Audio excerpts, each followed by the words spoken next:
Hello, this is Peter from Educomondo and a warm welcome to our fourth STEAM project. This is the teacher edition, called the traffic lights. Here we teach the teacher how to bring science, technology, engineering, arts and math subjects to your classroom in an exciting and engaging way. The level of this lesson is for beginning teachers and students in the field of STEAM. We call this level the Explorer level. Today we are going one step further in controlling light-emitting diodes with our microcontroller. Instead of working with one LED, we will be working with 3 LEDs and make them go on and off in a particular sequence and a particular timing, just like a traffic light.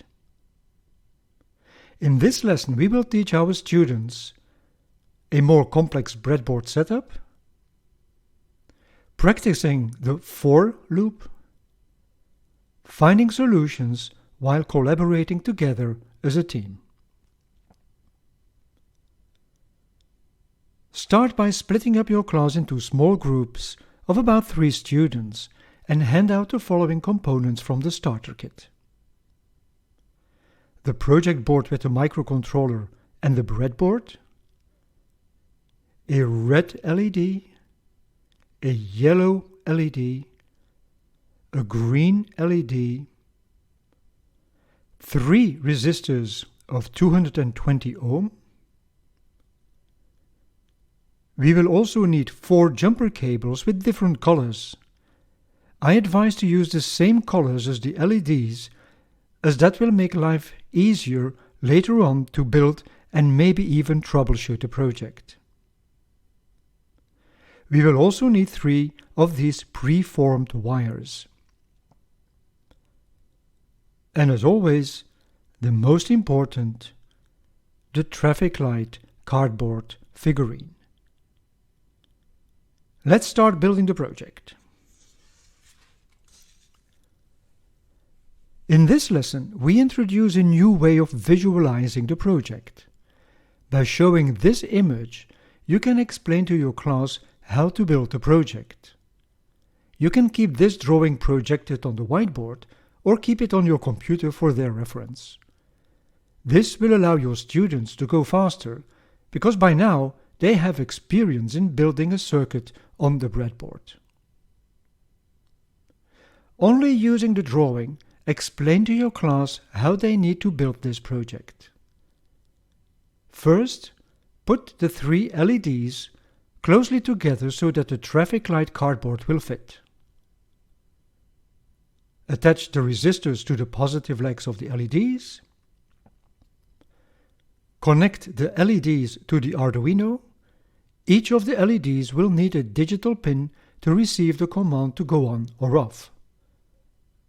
The red one goes into pin number 7, the yellow one goes into pin number 6, the green one goes into pin number 5. Use the small connectors to bridge towards the ground rail of the breadboard and connect it with the black wire to the ground pin of the Arduino. After we have pushed the traffic light cardboard over the LEDs, the project will look as shown in the video. Check with your students whether they have finished the build and whether they are ready to connect their project board to the computer. If all systems are clear, they can launch the Arduino IDE and open a sketch to start programming.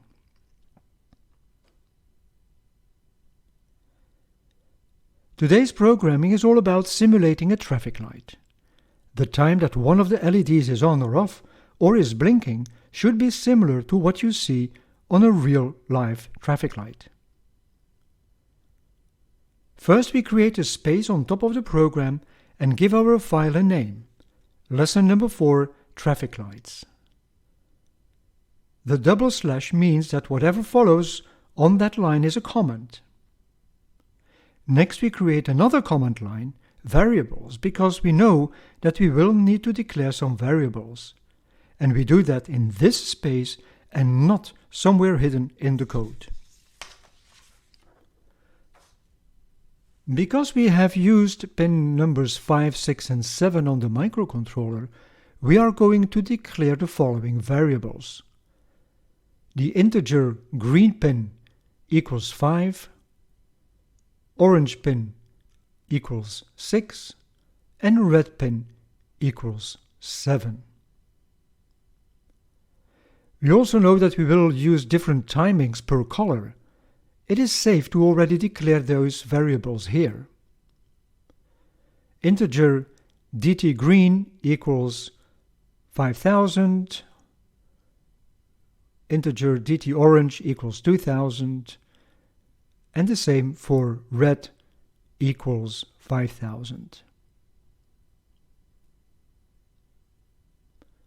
Remember to always close your code with a semicolon. In the void setter part, we activate our pins by using the command pinMode, and in between brackets, green pin, and we set it to output. The same for the orange pin and the red pin. Remind your class that they have to watch the color of the commands. If it doesn't change, they have written the command incorrectly.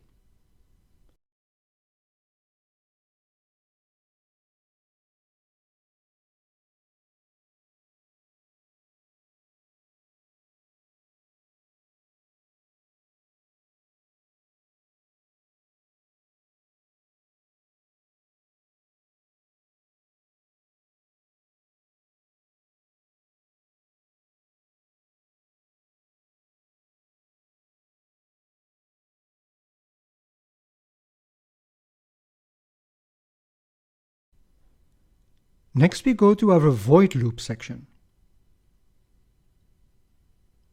Digital write, green pin, and we set it high.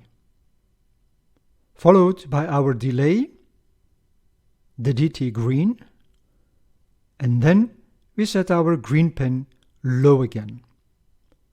And this we do for the orange pin and the red pin.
Let us upload the program and check whether it works.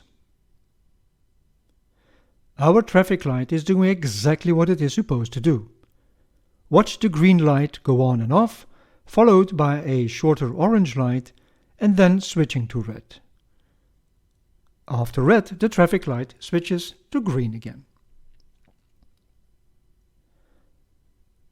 What if we want to make this somewhat more interesting and want the orange light to blink 3 times in between switching from green to red?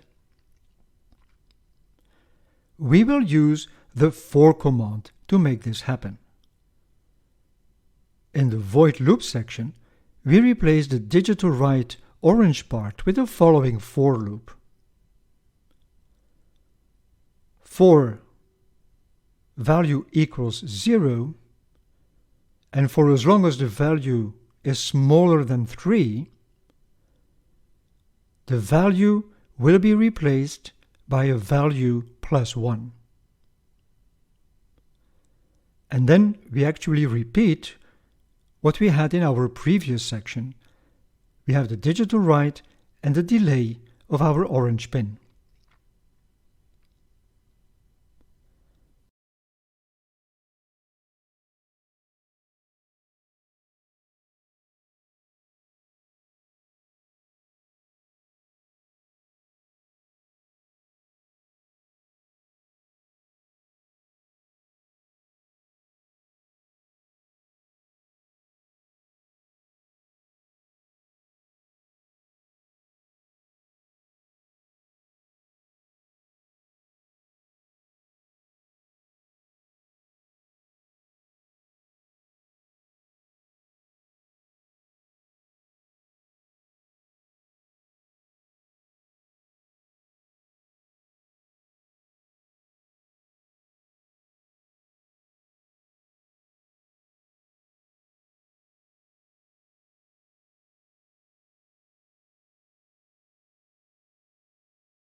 Because we introduced a new variable called val, we have to go up again and declare it in our variable section. And here we write int val. Let's break down the code once more so that your class fully understands what is happening. So the value of our variable called val is set at the beginning at 0. It starts at 0. And for as long as that variable does not reach the value of 3, the microcontroller will add 1 to the variable val, and it will execute the command between the curly brackets 3 times. Because we want the orange LED to flash, we need to go back to the variable space on top of the program and decrease the variable DTOrange to 750 milliseconds. Once again, we are ready to upload the program. You can see that the lights are blinking like a real traffic light. This time with the orange giving a warning by flashing 3 times before jumping from green to red. Congratulations! If it works for your class, tell them they did a great job. If not, no panic. Ask them to do some logical fault finding. Did they end all commands with a semicolon? Did they type all commands correctly? Check the color of the commands. Did they put the wires in the right pin? Did they declare the right pin number as a variable? Are all connections on the breadboard firm? Is the LED not broken? Troubleshooting is a great learning moment for your students. Tell them that this is not a failure. They will learn while collaborating together and thinking logically, step by step through their program. This concludes our 4th project, the traffic lights. Time to repeat with your class what they have learned. We learned how to make a more complex Arduino build with multiple LEDs. They rehearsed the for loop, and we did some error and solution finding. Because we experimented with a traffic light, wouldn't it be a great idea to have an assignment involving traffic? Here are a couple of questions that you can ask your students to research. How do traffic lights work in your country? Explain how to safely cross a street with or without traffic lights. Go to the library and look for a book on traffic rules. Create 5 questions on specific traffic situations that your fellow students need to solve. Have fun with the assignment, and I'm looking forward to start with lesson number 5.